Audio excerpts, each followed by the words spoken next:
اللہ کے نام سے شروع جو بڑا مہربان نہایت رحم فرمانے والا ہے۔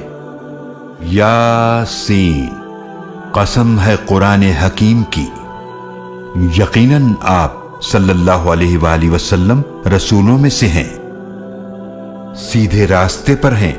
یہ قرآن بہت غالب نہایت رحم فرمانے والے اللہ کا نازل کیا ہوا ہے تاکہ آپ اس قوم کو عذاب سے ڈرائیں جن کے باپ دادا کو نہیں ڈرایا گیا تو وہ غافل ہیں۔ ان میں سے اکثر پر عذاب کا فیصلہ ہو چکا ہے، لہٰذا وہ ایمان نہیں لائیں گے۔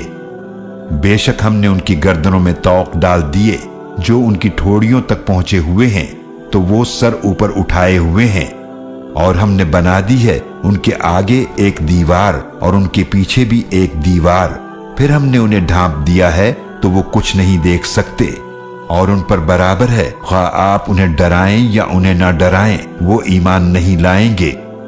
آپ تو صرف اسی کو ڈرا سکتے ہیں جو نصیحت کی پیروی کرے اور رحمان سے بغیر دیکھے ڈرے، تو آپ اسے خوشخبری دے دیجئے مغفرت کی اور عزت والے اجر کی۔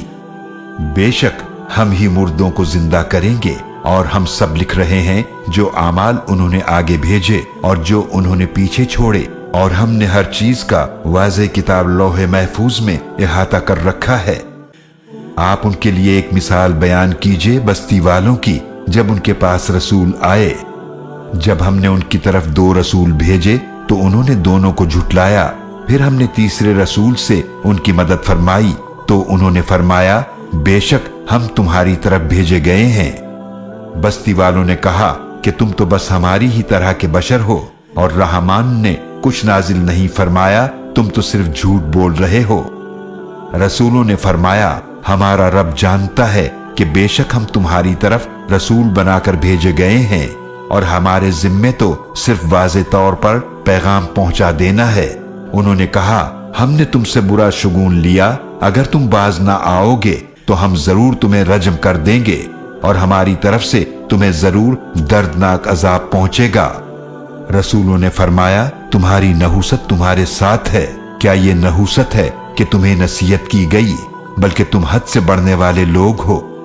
اور شہر کے آخری کنارے سے ایک شخص دوڑتا ہوا آیا، اس نے کہا اے میری قوم، تم رسولوں کی پیروی کرو، ان کی پیروی کرو جو تم سے کوئی اجر نہیں مانگتے اور وہ ہدایت یافتہ ہیں، اور مجھے کیا ہے کہ میں اس کی عبادت نہ کروں جس نے مجھے پیدا فرمایا، اور اسی کی طرف تم سب واپس کیے جاؤ گے۔ کیا میں اس اللہ کے سوا ایسے معبود بنا لوں کہ اگر رحمان مجھے کوئی تکلیف پہنچانا چاہے تو ان کی شفاعت میرے کسی کام نہ آئے گی اور نہ وہ مجھے بچا سکیں گے؟ یقیناً میں تو اس وقت واضح گمراہی میں ہو جاؤں گا۔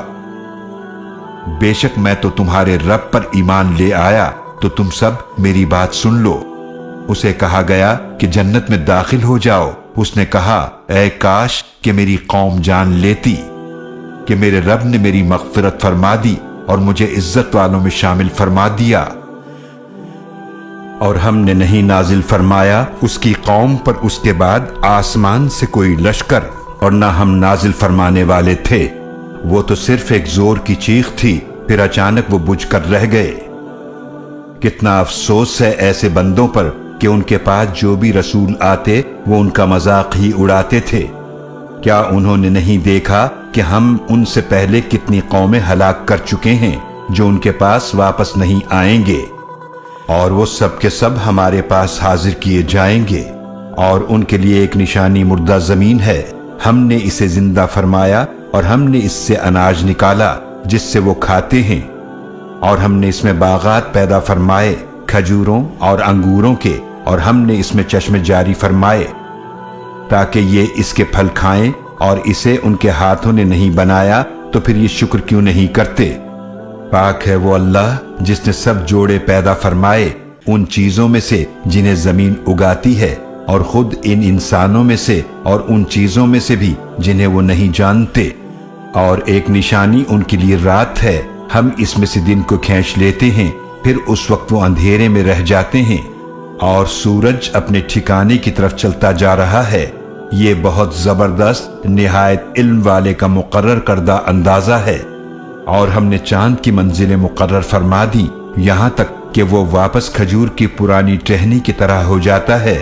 نہ سورج سے ہو سکتا ہے کہ وہ چاند کو پکڑ لے اور نہ ہی رات دن سے پہلے آ سکتی ہے، اور سب اپنے اپنے دائرے میں تیر رہے ہیں۔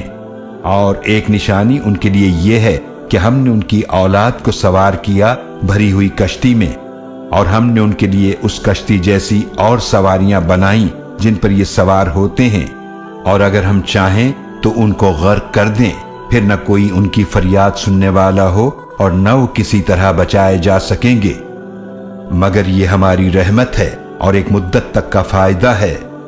اور جب ان سے کہا جاتا ہے کہ تم اس عذاب سے ڈرو جو تمہارے سامنے ہے اور جو تمہارے پیچھے ہے تاکہ تم پر رحم کیا جائے، تو وہ ذرا نہیں سنتے، اور جو بھی نشانی ان کے پاس آتی ان کے رب کی نشانیوں میں سے تو یہ اس سے منہ موڑ لیتے ہیں۔ اور جب ان سے کہا جاتا ہے کہ خرچ کرو اس رزق میں سے جو اللہ نے تمہیں عطا فرمایا ہے، تو کافر لوگ کہتے ہیں ایمان والوں سے کیا ہم انہیں کھلائیں جنہیں اللہ اگر چاہتا تو کھلا دیتا، تم تو واضح گمراہی میں پڑے ہوئے ہو۔ اور وہ کہتے ہیں کہ یہ قیامت کا وعدہ کب پورا ہوگا اگر تم لوگ سچے ہو۔ وہ صرف ایک چیخ کے عذاب کا انتظار کر رہے ہیں جو انہیں پکڑ لے گی جبکہ وہ جھگڑ رہے ہوں گے، پھر اس وقت نہ تو وہ وصیت کر سکیں گے اور نہ وہ اپنے گھر والوں کی طرف واپس ہو سکیں گے، اور سور میں پھونکا جائے گا تو فوراً وہ قبروں سے نکل کر تیزی سے اپنے رب کی طرف دوڑ پڑیں گے۔ وہ کہیں گے ہائے ہماری خرابی، ہمیں ہماری خوابگاہوں سے کس نے اٹھا دیا؟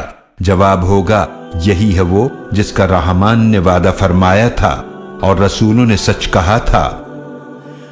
وہ تو ایک زوردار چیخ ہوگی، پھر وہ اچانک ہمارے سامنے حاضر کر دیے جائیں گے۔